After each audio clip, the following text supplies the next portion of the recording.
Good morning everyone. Welcome to today's the Hindu analysis. ఈ రోజు Hindu analysis start చేసే ముందు చిన్న అనౌన్స్మెంట్ నాన్న. The flagship course offered at our institute is UPSC Infinity. UPSC Infinity, the beauty of this course is it comes with lifetime validity. So UPSC preparation it takes so long, మీ అందరికీ తెలుసు. ప్రాక్టికల్గా మనం మాట్లాడుకుంటే but life time వ్యాలిడిటీతో ఇవ్వడం అనేది జరుగుతుంది UPSC Infinity. And fee just 50,000 రూపాయలకే, 60,000 కాదు, జస్ట్ 50,000 రూపాయలకే lifetime validity. So integrated అప్రోచ్లో ఉంటుందమ్మా. ప్రిలిమ్స్, మెయిన్స్ ప్లస్ ఇంటర్వ్యూ అప్రోచ్లో ఉండడం అనేది జరుగుతుంది. మా కేర్ ఉంటుంది, మా సపోర్ట్ అనేది మీకు ఉండడం అనేది జరుగుతుంది. కరెంట్ అఫైర్స్ కూడా కాంప్రహెన్సివ్గా కవర్ చేయడం అనేది జరుగుతుంది. సో 50,000 కూడా సింగిల్ ఒకేసారి కట్టక్కర్లేదు. మీరు నెలకి 5,000 చొప్పున చక్కగా కట్టుకోవచ్చు. 5,000 పెర్ మంత్ హ్యాపీగా మీరు కట్టుకోవచ్చు. అండ్ రీసెంట్గా లాంచ్ చేసినటువంటి ఎన్సీఆర్టీ ఫౌండేషన్ కోర్స్ ఏదైతే ఉందో అది యూపీఎస్సీ ఇన్ఫినిటీతో మీకు ఇంక్లూడ్ అయి రావడం అనేది జరుగుతుంది. యూపీఎస్సీ ఇన్ఫినిటీ తీసుకుంటే ఎన్సీఆర్టీ ఫౌండేషన్ కోర్స్ మీకు ఆటోమేటిక్గా వచ్చేయడం అనేది జరుగుతుంది. సీసాట్ కూడా మీకు రావడం అనేది, కలిపి రావడం అనేది జరుగుతుంది. అండ్ యూపీఎస్సీ ఇన్ఫినిటీ తీసుకున్న వాళ్ళకి APSC and TSPSC group 1 and group 2 కూడా వాల్యూ యాడెడ్గా రావడం అనేది జరుగుతుంది. అండ్ దాంతోపాటు RBI grade B, grade A, మీరు యూపీఎస్సీ రాస్తున్న వాళ్ళు ఇవి కూడా రాస్తూ ఉంటారు కొన్నిసార్లు. సో ఆ ఎక్స్ట్రా సిలబస్ కూడా మీకు without taking a single penny, రూపాయి కూడా ఎక్స్ట్రా తీసుకోకుండా కవర్ చేయడం అనేది జరుగుతుంది. The fees, this particular 50,000 fee 31st వరకే మనకి 31st ఆగస్ట్ వరకే ఉంటుందండి. తర్వాత పెరిగిపోతుంది, 60,000 అయిపోతుంది. సో ఈ లోపే జాయిన్ అయ్యే ప్రయత్నం అనేది చేయండి. 7893899553 ఇది ప్రత్యూష మేడం నెంబర్, పైన కూడా మీకు ఉంది. మేడం నెంబర్కి ఫోన్ చేసి మీరు చక్కగా జాయిన్ అవ్వచ్చు. And daily mains answer writing practice కూడా ఉంటున్నాం. ఎవ్రీడే మీకు క్వశ్చన్ ఇస్తాము, మీరు ఆన్సర్ చేస్తారు. రెస్పెక్టివ్ ఫ్యాకల్టీ మెంబర్స్ కరెక్ట్ చేసి మీకు కన్స్ట్రక్టివ్ ఇండివిజువల్ ఫీడ్బ్యాక్ అనేది ఇస్తారు. వీక్లీ ఆన్సర్ రైటింగ్ సెషన్ అనేది ఉంటుంది. Weekly mains answer writing session ఎలా రాయాలి, what are the cheat codes, what are the objectives to follow in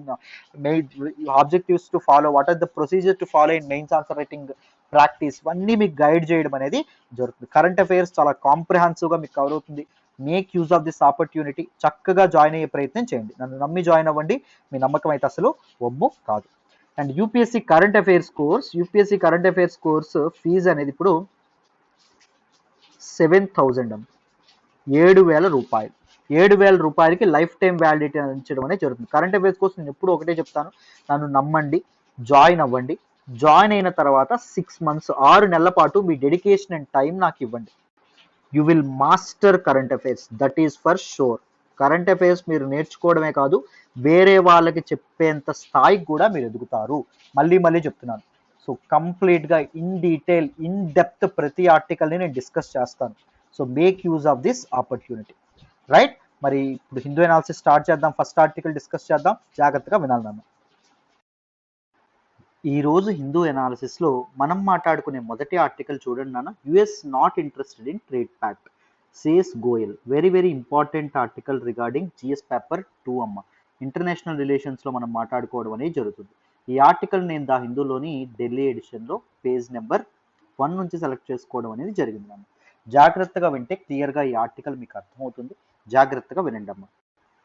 ఈ ఆర్టికల్ మీకు అర్థం కావాలంటే మీకు కొంత బేసిక్స్ అనేవి అర్థం కావాలి. మొదట ఫ్రీ ట్రేడ్ అగ్రిమెంట్ అంటే ఏంటో మీకు అర్థం కావాలి.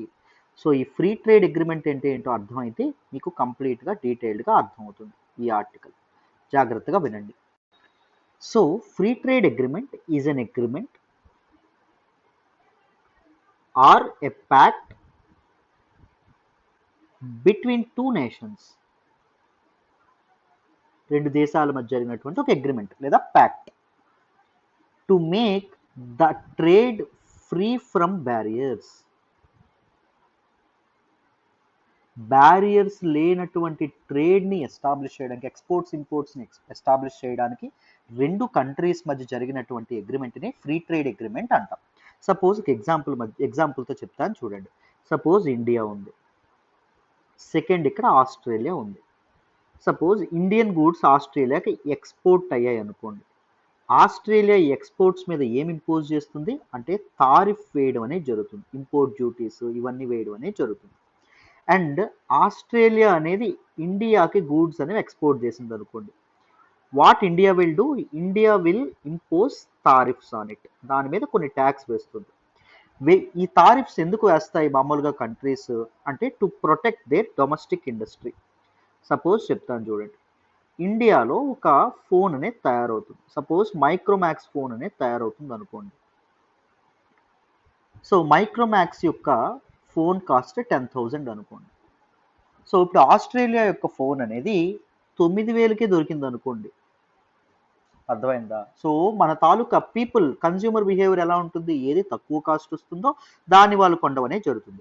సో ఏం జరుగుతుంది? ఆస్ట్రేలియా యొక్క బిజినెస్ పెరుగుతుంది కానీ ఇండియా యొక్క డొమెస్టిక్ ఇండస్ట్రీ అనేది సర్వైవ్ అవుతుందా అంటే అవ్వడం అనేది జరగదు.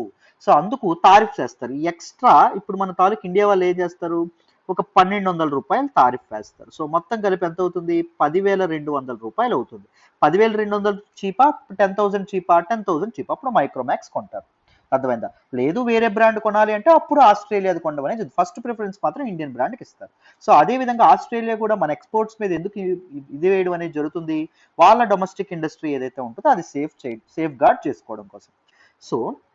సో ఇక్కడ కంట్రీస్ ఏం ప్యాక్ట్ చేసుకుంటాయి అంటే, ఏం అగ్రిమెంట్ చేసుకుంటాయి అంటే, ఇలాంటి తారిఫ్స్ ఏవైతే ఉన్నాయో తారిఫ్స్ అనేవి కంప్లీట్ గా జీరో చేద్దాం, అసలు ఎన్నో ఇంపోర్ట్ డ్యూటీసే వేయద్దు, లేకపోతే ఆ తారిఫ్స్ ఏవైతే ఉన్నాయో అవి మినిమం పెడదాం, తక్కువ పెడదాం, మరి ఎక్కువ కాకుండా తక్కువ పెడదాం.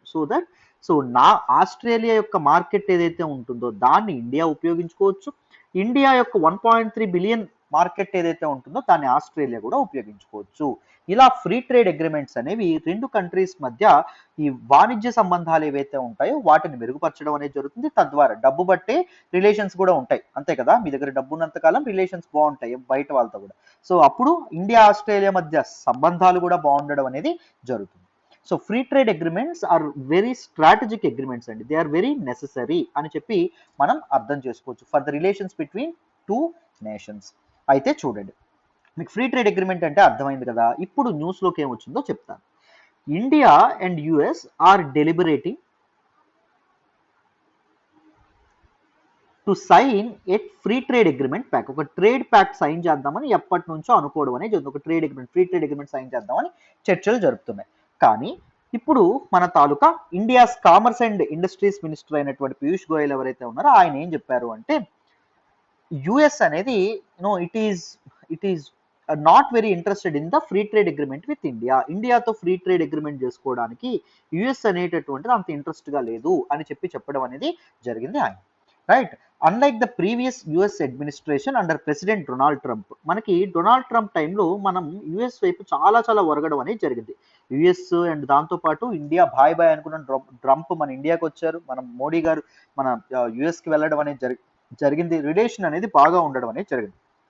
But the administration has changed. Now the president is ఎవరండి? మన తాలూకా జో బైడెన్ గారు. So Joe Biden's administration is not very interested in making a free trade agreement with India. అర్థమైందా అని చెప్పి మన పీయూష్ గోయల్ గారు చెప్పడం అనేది జరిగింది.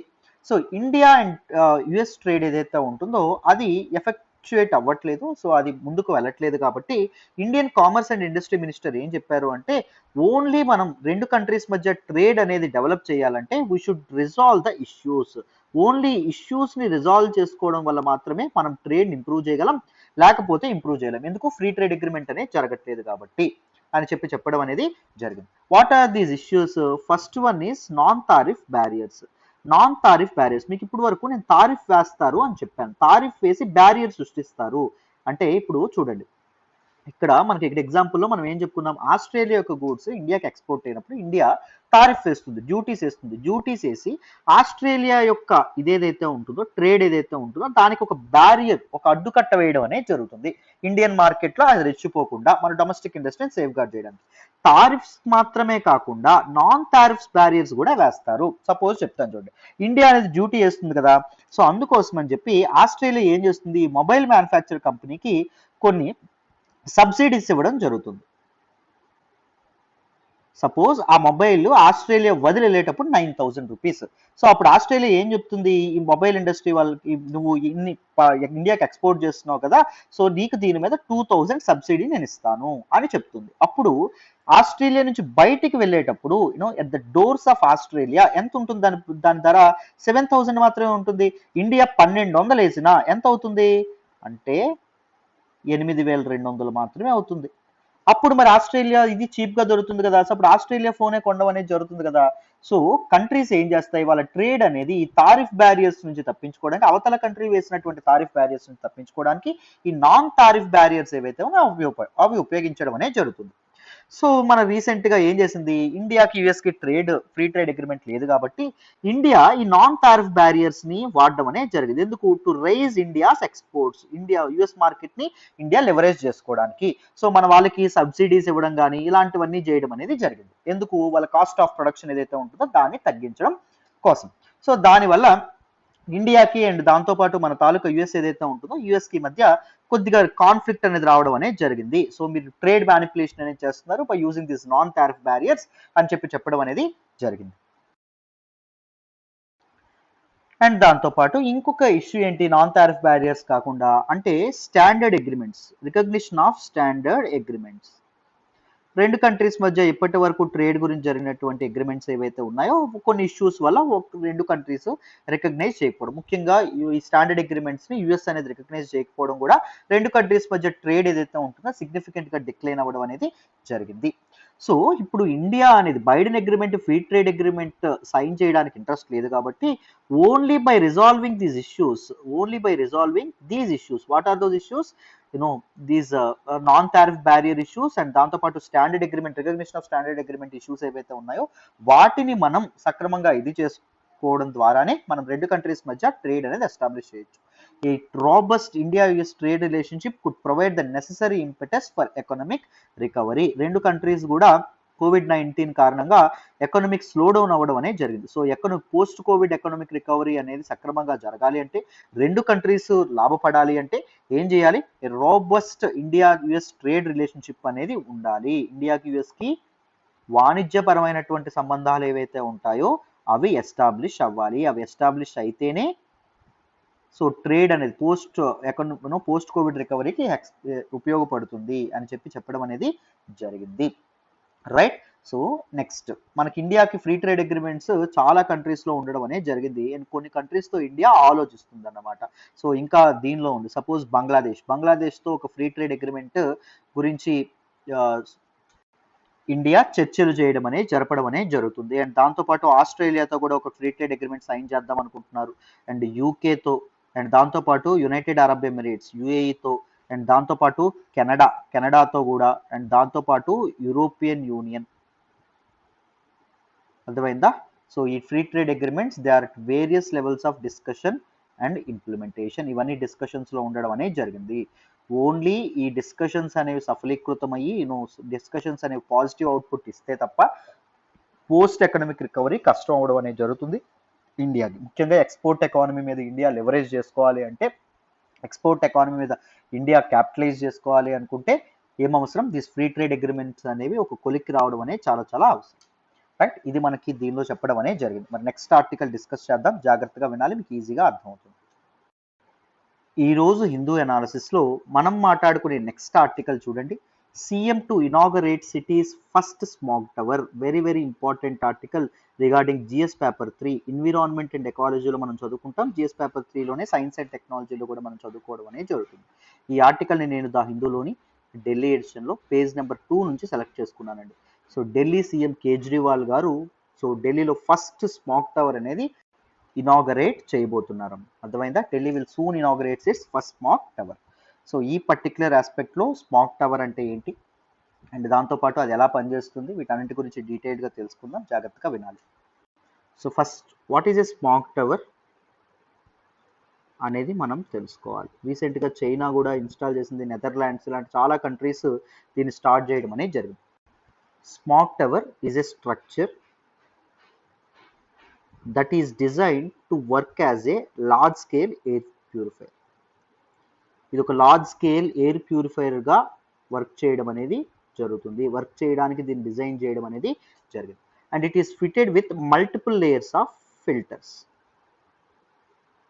సో ఎయిర్ ప్యూరిఫికేషన్ కోసం చాలా చాలా ఫిల్టర్స్ అనేవి దీనిలో ఏర్పాటు చేయడం అనేది జరుగుతుంది.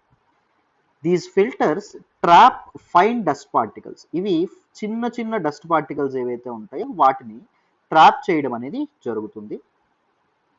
As it passes through them. ఈ ఎయిర్ ఏదైతే ఉందో అది ఫిల్టర్స్ గుండా పాస్ అయితే అది డస్ట్ పార్టికల్స్ని ట్రాప్ చేయడం అనేది జరుగుతుంది. ప్యూరిఫైడ్ ఎయిర్ ఏదైతే ఉంటుందో దాన్ని ఇది చేయడం అనేది జరుగుతుంది. స్మాగ్ టవర్స్ ఏవైతే ఉన్నాయో వీటిని చాలా చాలా దేశాల్లో ఎక్స్పెరిమెంట్ చేయడం అనేది జరుగుతుంది. ఇన్ సిటీస్ ఇన్ చైనాలో ఉండేటటువంటి సిటీస్లోని, అండ్ దాంతోపాటు నెదర్లాండ్స్లో ఉండేటటువంటి సమ్ సిటీస్లోని, అండ్ దాంతోపాటు సౌత్ కొరియాలోని సమ్ సిటీస్లోని, అండ్ దాంతోపాటు పోలాండ్లోని సమ్ సిటీస్లో కూడా దీన్ని ఎక్స్పెరిమెంట్ బేసిస్ కింద ఆన్ ఏ పైలట్ ప్రాజెక్ట్ కింద వీటిని స్టార్ట్ చేయడం అనేది జరిగిందండి. అర్థమైందా? సో సుప్రీం కోర్టు రీసెంట్గా ఆర్డర్ ఇవ్వడం అనేది జరిగింది. Why can't you follow some innovative and approaches, టెక్నాలజీని ఎందుకు సాంకేతిక పరిజ్ఞానాన్ని ఎందుకు వాడలేకపోతున్నారు దిస్ క్లైమేట్ ఏదైతే ఉంటుందో ఢిల్లీ యొక్క క్లైమేట్ క్రైసిస్ని సాల్వ్ చేయడంలో అని చెప్పి సుప్రీం కోర్టు అడగడం అనేది జరిగింది. సుప్రీం కోర్టు ఇచ్చినటువంటి ఆర్డర్స్ని బేస్ చేసుకొని స్మాగ్ టవర్ ఏదైతే ఉంటుందో దాన్ని కన్స్ట్రక్ట్ చేయడం అనేది జరిగింది. రైట్, ఒకసారి స్మాగ్ టవర్ ఎలా వర్క్ చేస్తుంది ఏంటి అని చెప్పి తెలుసుకుందాం, వినాలి. చూడండి అన్న, హిందూలోనే ఒక మంచి ఇన్ఫోగ్రాఫిక్ ఇవ్వడం అనేది జరిగింది, దాని నుంచి ఎక్స్ప్లెయిన్ చేస్తున్నాను చూడండి.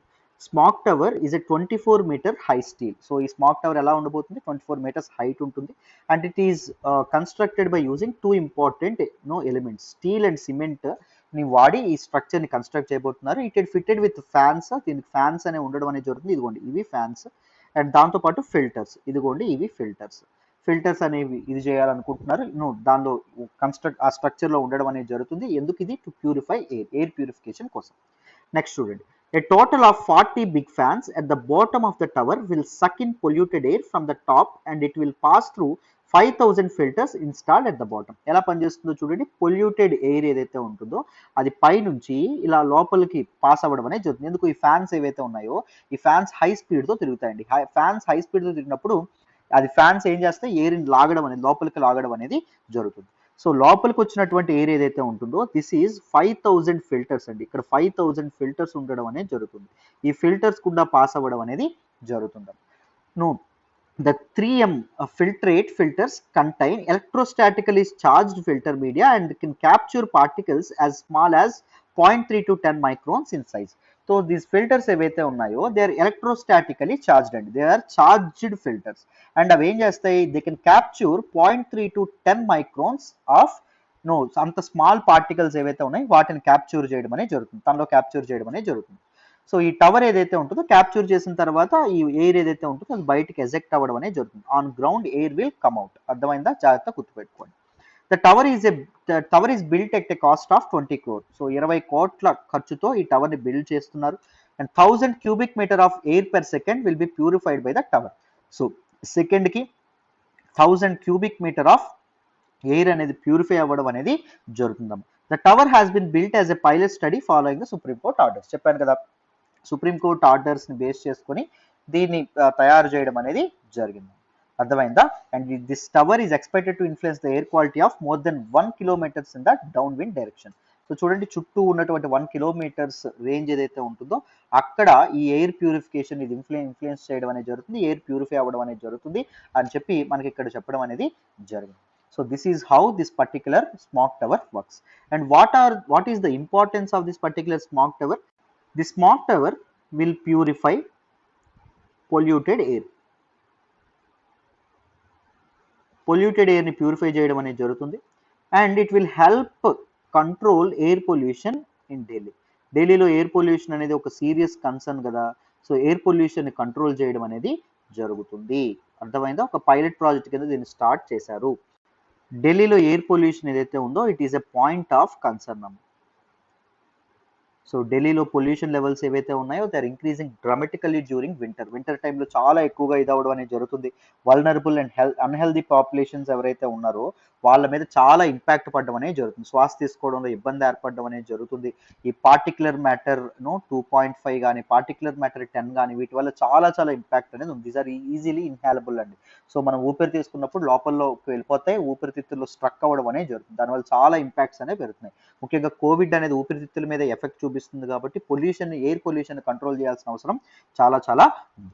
And construction, Delhi is rapidly developing కాబట్టి construction works, industrial and vehicular pollution and they are major sources of air pollution అండి. అండ్ దాంతోపాటు నైబరింగ్ స్టేట్స్ ఏవైతే ఉన్నాయో అంటే సపోజ్ హర్యానా కానీ పంజాబ్ కానీ అండ్ యూపీ కానీ ఈ స్టేట్స్లో ఫార్మర్స్కి పాల్పడేటటువంటి ఒక ఇంపార్టెంట్ ఇదమ్మా స్టబుల్ బర్నింగ్ అని చెప్పి అనడం అనేది జరుగుతుంది.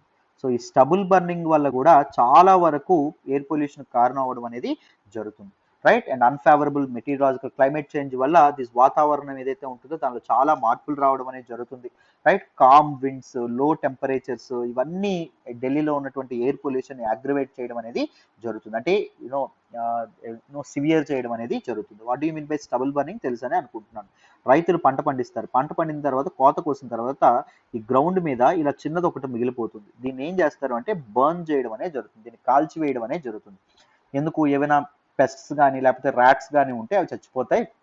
నెక్స్ట్ పంట వేసేటప్పుడు అది నెక్స్ట్ పంట వేసేటప్పుడు వాటి తాలూకు ఇబ్బంది బెడద అనేది ఉండదు అని చెప్పి, ఈ ఎలుకల బెడద ఇవేం ఉండదని చెప్పి స్టబుల్ బర్నింగ్కి రైతులు పాల్పడతారు. దానివల్ల ల్యాండ్ ఏదైతే ఉంటుందో ల్యాండ్ స్లోగా డిజర్టిఫై అవుతుంది. అంటే డిజర్టిఫికేషన్ ఆఫ్ ల్యాండ్ అంటే ల్యాండ్ అనేది ఇన్ఫెర్టైల్ అవ్వడం అనేది జరుగుతుంది. ల్యాండ్ యొక్క ఫెర్టిలిటీ ఏదైతే ఉంటుందో అది తగ్గిపోతుంది.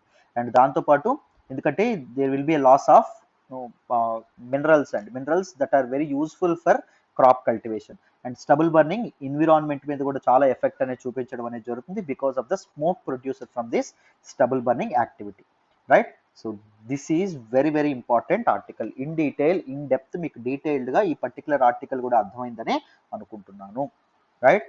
సో చక్కగా మన యూపీఎస్సీ కరెంట్ అఫైర్స్ కోర్సులో జాయిన్ అవ్వాలనుకుంటే జాయిన్ అవ్వండి అమ్మా. 7893999553 మేడం నెంబర్కి ఫోన్ చేయండి, మీకు చాలా చాలా వాల్యుయేషన్ ఉంటుంది. నన్ను నమ్మి జాయిన్ అవ్వండి, మీ నమ్మకం అయితే ఒమ్మకాదు. మళ్ళీ మళ్ళీ చెప్తున్నాను, రైట్. సో మరి నెక్స్ట్ ఆర్టికల్ మాట్లాడదాం, జాగ్రత్తగా వినాలి. ఈరోజు హిందూ అనాలిసిస్లో మనం మాట్లాడుకునే నెక్స్ట్ ఆర్టికల్ చూడండి. Records sugar exports help reduce cane juice. Very very important article regarding GS paper 3 అమ్మ. ఎకానమీలో మనం మాట్లాడుకోవడం అనేది జరుగుతుంది. చాలా చాలా ఇంపార్టెంట్ ఆర్టికల్. ఈ ఆర్టికల్ని నేను ద హిందూలోని ఢిల్లీ ఎడిషన్లో పేజ్ నెంబర్ 10 నుంచి సెలెక్ట్ చేసుకోవడం అనేది జరిగిందమ్మ. జాగ్రత్తగా వింటే క్లియర్గా ఈ ఆర్టికల్ ఎక్స్ప్లెయిన్ చేస్తాను, మీకు ఈజీగా అర్థమవుతుంది. జాగ్రత్తగా వినండి అమ్మ. సో ఈ ఆర్టికల్ దేని గురించి మాట్లాడుతుందంటే షుగర్ ఎక్స్పోర్ట్స్ ఫ్రమ్ ఇండియా నుంచి రీసెంట్గా షుగర్ ఎక్స్పోర్ట్స్ అనేవి విపరీతంగా పెరగడం అనేది జరుగుతుంది. India is one of the largest producer of sugar Kane అండి. సో ముఖ్యంగా ఆఫ్టర్ బ్రెజిల్ తర్వాత ఇండియానే ఎక్కువగా షుగర్ కేన్ ప్రొడ్యూస్ చేయడం అనేది జరుగుతుంది, రైట్. జాగ్రత్తగా గుర్తుపెట్టుకోండి, రైట్. సో షుగర్ ఎక్స్పోర్ట్స్ అనేవి చాలా చాలా సిగ్నిఫికెంట్గా రైజ్ అవ్వడం అనేది జరిగింది in recent times. So central government of India it has set A export target of 6 lakh tons అండి, tons of sugar for the current financial year 2021-22 గాను 60 లక్షల టన్నుల షుగర్ అనేది ఎక్స్పోర్ట్ అవ్వాలని చెప్పి సెంట్రల్ గవర్నమెంట్ అనేది టార్గెట్ పెట్టడం అనేది జరిగింది. అండ్ దాంతోపాటు సెంట్రల్ గవర్నమెంట్ ఫినాన్షియల్ అసిస్టెన్స్ కూడా అందించడం అనేది జరుగుతుంది. ఎవరికి అంటే ది షుగర్ ఎక్స్పోర్టర్స్ ఎవరైతే ఉన్నారో వాళ్ళు. సో వాళ్ళకి ఇఫ్ ది ఎక్స్పోర్ట్ 1 ton, ఒక టన్ను ఎక్స్పోర్ట్ చేస్తే వాళ్ళకి government financial assistance of 6,000 rupees ఇవ్వడం అనేది జరుగుతుంది. సో దట్ షుగర్ ఎక్స్పోర్ట్స్ అనేవి సిగ్నిఫికెంట్గా పెరుగుతాయి అనేటటువంటి ఉద్దేశంతో. If you incentivize the exports, what happen? So exports అనేవి సిగ్నిఫికెంట్గా పెరుగుతాయి. అండ్ షుగర్ ఇండస్ట్రీలో, ఇంటర్నేషనల్ షుగర్ ఇండస్ట్రీలో ఇండియా అనేది తన మార్క్ చూపించడం అనేది జరుగుతుంది. So sugar mills have surpass their 60 lakh ton export target. So ఇంత త్వరగా 60 lakh ton ఎక్స్పోర్ట్ టార్గెట్ ఏదైతే ఉంటుందో అది మన తాలూకా షుగర్ ఇండస్ట్రీ వాళ్ళు సర్పాస్ చేయడం అనేది జరిగింది. And sugar exports have raised more than 10 times. 2017-18తో కంపేర్ చేసుకుంటే 2021-22 ఫినాన్షియల్ ఇయర్లో ఏకంగా 10 times పెరగడం అనేది జరిగిందంట ఎక్స్పోర్ట్ వాల్యూ. ఇంత ఎక్కువ మొత్తంలో ఇండియన్ షుగర్ ఇండస్ట్రీ వాళ్ళు ఎక్స్పోర్ట్ చేయడం అనేది జరుగుతుంది అని చెప్తున్నారు. అండ్ దాంతోపాటు ఫార్వర్డ్ కాంట్రాక్ట్స్ ద్వారా కూడా, అంటే ఫ్యూచర్ కాంట్రాక్ట్స్ అండి, అర్థమైందా? అంటే ఇప్పుడే కాంట్రాక్ట్ చేసుకుంటారు, కానీ ఇదేదైతే ఉంటుందో ఫార్వర్డ్ కాంట్రాక్ట్ అంటే సింపుల్గా ఒక ఎగ్జాంపుల్ ద్వారా చెప్తాను చూడండి, మీకు ఈజీగా అర్థమైపోతుంది. చాలాసార్లు ఎకానమీ రిలేటెడ్ ఆర్టికల్స్లో వస్తుంది, మీకు ఈజీగా అర్థమవుతుంది. సపోజ్ ఒక వ్యక్తి ఉన్నాడు, ఇంకో వ్యక్తి ఉన్నాడు. ఈ వ్యక్తికి హోటల్ ఉంది, నాన్ వెజ్ హోటల్. ఈ వ్యక్తి చికెన్ ప్రొడ్యూస్ చేస్తాడు, అర్థమైందా? చికెన్ ఇచ్చేస్తాడు. చికెన్ యొక్క రేటు ఊరికే పెరుగుతూ ఉంటుంది. ఒకరోజు 50 రూపాయలు అవుతుంది, ఒకరోజు 100 రూపాయలు అవ్వడం అనేది జరుగుతుంది. సో ఏం జరుగుతుంది? ఫార్వర్డ్ కాంట్రాక్ట్స్ ద్వారా సో దిస్ హోటల్ వాడు అండ్ దాంతోపాటు ఈ చికెన్ వాడు ఒక ఇది చేసుకుంటారు. ఏంటి? ప్రతిరోజు నువ్వు నాకు ఇంత మొత్తం 100 కేజీల చికెన్ అనేది ఇది చేయాలి. సో 100 కేజీలు చేస్తే నేను నీకు ఇప్పుడు సపోజ్ మార్కెట్ రేట్ 228 అనుకోండి, రూ. 180 ఇస్తాను. మార్కెట్ రేట్ ఒకవేళ తగ్గినా, మార్కెట్ రేట్ రూ. 200 కంటే పెరిగినా రూ. 180 మాత్రమే ఆయన చెల్లించడం అనేది జరుగుతుంది. దిస్ ఈజ్ ఫ్యూచర్ కాంట్రాక్ట్స్ అని చెప్పడం అనేది జరుగుతుంది. ఫార్వర్డ్ కాంట్రాక్ట్స్ అంటే ఏంటి? సో ముందు ఫ్యూచర్లో జరగబోయేటటువంటి ఒక ట్రేడ్కి, ఫ్యూచర్లో జరగబోయేటటువంటి ఒక ట్రాన్సాక్షన్కి ముందే కాంట్రాక్ట్ అనేది చేసుకోవడం, అగ్రిమెంట్ అనేది చేసుకోవడం. సో కాంట్రాక్ట్, ఫార్వర్డ్ కాంట్రాక్ట్స్ ద్వారా సుమారు 70 lakh టన్ ఆఫ్ షుగర్ ఏదైతే ఉంటుందో అది కూడా సైన్ అవ్వడం అనేది జరిగింది. ఇంత మొత్తంలో ఫార్వర్డ్ కాంట్రాక్ట్స్ కూడా సైన్ అవ్వడం అనేది జరిగింది అని చెప్తున్నారు. And this particular sugar exports అనేవి రైజ్ అవ్వడం ద్వారా చాలా చాలా పాజిటివ్ ఇంపాక్ట్స్ అనేవి ఉన్నాయి అని చెప్పి మనకి చెప్పడం అనేది జరిగింది. What are those positive impacts?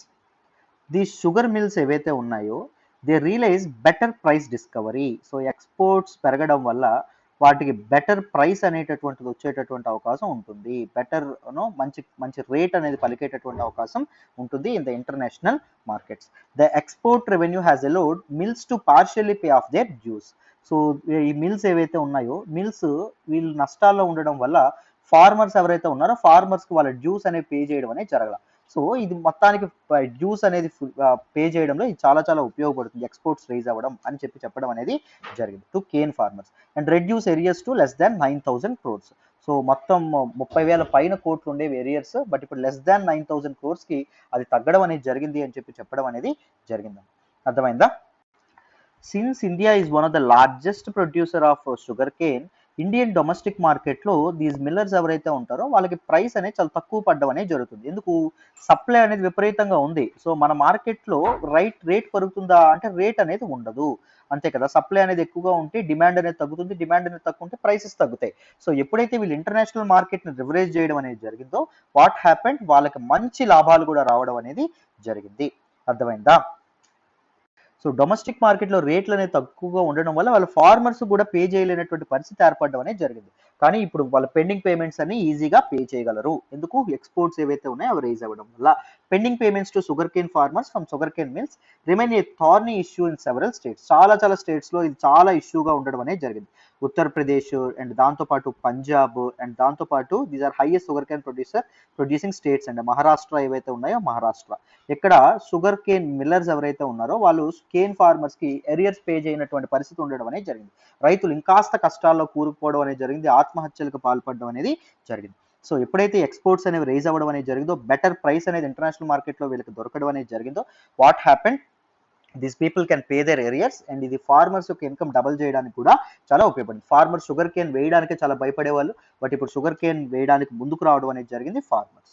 And దాంతోపాటు ఎక్స్పోర్ట్స్ని ఎంకరేజ్ చేయడమే కాకుండా government it has encourage the diversion of sugar cane for ethanol production. Ethanol ప్రొడక్షన్లో కూడా షుగర్ కేన్ని కొంత వాడాలని చెప్పి మన తాలూకు గవర్నమెంట్ అనుకోవడం అనేది జరిగిద్దాం, right. So ethanol mixing is a very important thing అండి. ముఖ్యంగా ఎమిషన్స్ తగ్గించాలంటే, ఇంజన్లో ఎమిషన్స్ మనకి ఫాజిల్ ఫ్యూయల్స్ ఏవైతే ఉన్నాయో వాటిలో ఇథనాల్ మిక్స్ చేయడం వల్ల ఎమిషన్స్ అనేది సిగ్నిఫికెంట్గా తగ్గడం అనేది జరుగుతుంది. దాంతోపాటు మన ఇంపోర్ట్ డిపెండెన్సీ ఏదైతే ఉంటుందో, మనం ఫాజిల్ ఫ్యూయల్స్ కోసం, పెట్రోల్ డీజిల్ కోసం ఎవరి మీద డిపెండ్ అవుతాం? ఎక్కువగా మనం బయట కంట్రీస్ మీద డిపెండ్ అవ్వడం, ఇంపోర్ట్స్ మీద డిపెండ్ అవ్వడం అనేది జరుగుతుంది, దిగుమతుల మీద డిపెండ్ అవుతాం. బట్ ఇథనాల్, మన ఇండియాలో షుగర్ ప్రొడక్షన్ ఎక్కువగా, షుగర్ నుంచి ఇథనాల్ తయారు చేయడం అనేది జరుగుతుంది. సో ఇథనాల్ ఏదైతే ఉంటుందో అది మిక్స్ చేయడం వల్ల మన ఆయిల్ ప్రైసెస్ ఏవైతే ఉన్నాయో అవి కూడా తగ్గడం అనేది జరుగుతుంది. అండ్ దాంతోపాటు సర్ప్లస్ షుగర్ ఇన్ ఇండియాలో సర్ప్లస్ షుగర్ కూడా ఇథనాల్ వైపు మళ్లించడం అనేది జరుగుతుంది. అండ్ ఎన్విరాన్మెంట్ కూడా ఎమిషన్స్ తగ్గడం వల్ల ఎన్విరాన్మెంట్ కూడా నష్టం కలగకుండా చాలా చక్కగా ఉండడం అనేది జరుగుతుంది. అర్థమైందా? సో అది మనకి చెప్పడం అనేది జరిగింది నన్ను, right. This is all about this particular article. So డీటెయిల్డ్గా ఇన్ డెప్త్ మీకు ఈ ఆర్టికల్ అర్థమైందని అనుకుంటున్నాను, ఎక్స్ప్లెయిన్ చేశానని అనుకుంటున్నాను. This is all about today's the Hindu analysis. So complete Hindu analysis కావాలంటే మీరు చక్కగా పైన ఉన్నటువంటి నెంబర్కి ఫోన్ చేయండి, ప్రత్యూష మేడంకి 7893999553 మేడం నెంబర్కి ఫోన్ చేసి చక్కగా జాయిన్ అయ్యే ప్రయత్నం చేయండి. మీకు చాలా వాల్యుయేషన్ ఉంటుంది, నన్ను నమ్మి జాయిన్ అవ్వండి. ఎన్సీఆర్టీస్ ఫౌండేషన్ కోర్స్ తీసుకుంటే మీకు చాలా వాల్యుయేషన్ కూడా ఉంటుందమ్మా. సో ఎన్సీఆర్టీస్ మంచి బేసిక్స్ అనేవి చాలా స్ట్రాంగ్ అవ్వడం అనేది జరుగుతుంది. Make use of this opportunity, right. మరి రేపటి హిందూ అనాలిసిస్లో కలుద్దాం. నా ఎక్స్ప్లెనేషన్ వస్తున్నట్టయితే కీప్ లైకింగ్ అవర్ వీడియోస్, మీ ఫ్రెండ్స్తో షేర్ చేసుకోండి, ఎలా ఉందో కామెంట్ చేయండి. And thank you so much for all the support and all the love so far. Thank you so much. Bye నాన్న.